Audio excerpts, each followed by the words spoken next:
Surrounded by over 5,000 exquisite artifacts, Pharaoh Tutankhamun commands a legacy of unimaginable wealth.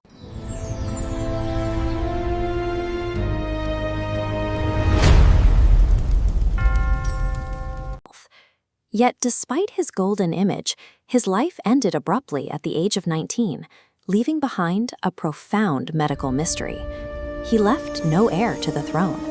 His sudden absence created a massive power vacuum, completely severing the royal bloodline and collapsing the 18th dynasty. The search for a cause of death began in 1925, when archaeologist Howard Carter and anatomist Douglas Derry performed the first autopsy. To detach the body from the coffin, they used heated chisels and leverage, severely damaging the remains in the process. Because his successors actively erased his reign from historical records, and early archaeologists compromised his physical remains, the circumstances of his death became a blank canvas for decades of sensational theories. By 1968, X-rays of the mummy revealed floating bone fragments inside the skull. This sparked a global theory that the pharaoh was assassinated with a blunt force blow to the back of the head. When researchers performed high-resolution CT scans in 2005, they found no evidence of a pre-mortem fracture.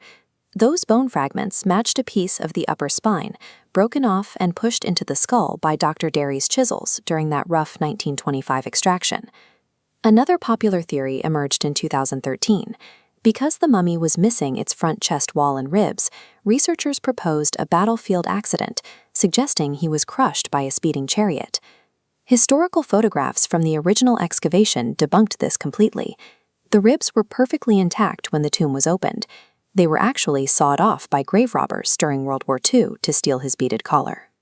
With violence ruled out, the investigation shifts to a silent threat buried deep inside the king's own genetics.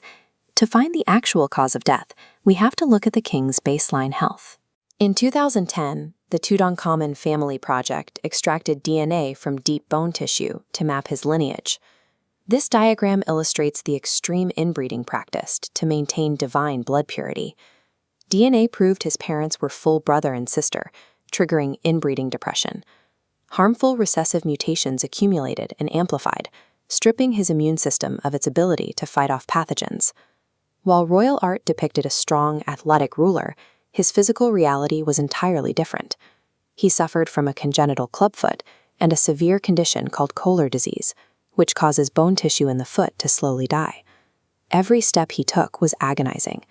His body was failing under the weight of his family's obsession with genetic purity. This physical reality is confirmed by the discovery of over 130 walking canes scattered throughout his tomb, many showing heavy signs of daily use. With a compromised skeleton, he suffered an acute physical trauma. The 2005 CT scans revealed a complex compound fracture in his left femur, located right above the knee. This 3D schematic shows how researchers knew the injury happened shortly before his death. High-density liquid embalming resin had seeped directly into the open cracks. Furthermore, there are zero signs of natural bone healing, meaning he died within days. At the exact same time, a second major finding emerged from the DNA analysis.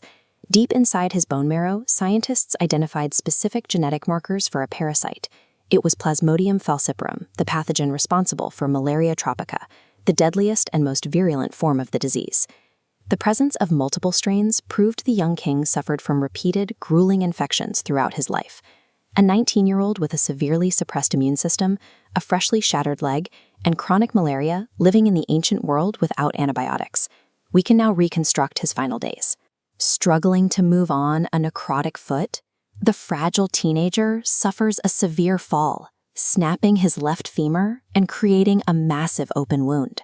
His already weakened immune system desperately tries to mobilize white blood cells to clean the dead tissue and fight off the bacteria entering the fracture. But at that exact moment of vulnerability, a severe malaria attack strikes. The parasites rapidly multiply and destroy his red blood cells, cutting off vital oxygen and nutrients to the damaged leg. Unchecked by an exhausted immune system, bacteria from the open fracture flood his bloodstream. Within a matter of days, he enters septic shock, leading to rapid multiple organ failure. Tutankhamun succumbed to a perfect storm. the devastating alignment of a fatal genetic legacy, a sudden physical trauma, and an ancient parasite. Modern science strips away the golden, godlike facade, revealing a highly vulnerable, suffering young man. By replacing wild conspiracies with physical evidence, we finally see the human being behind the mask, deserving of our historical empathy.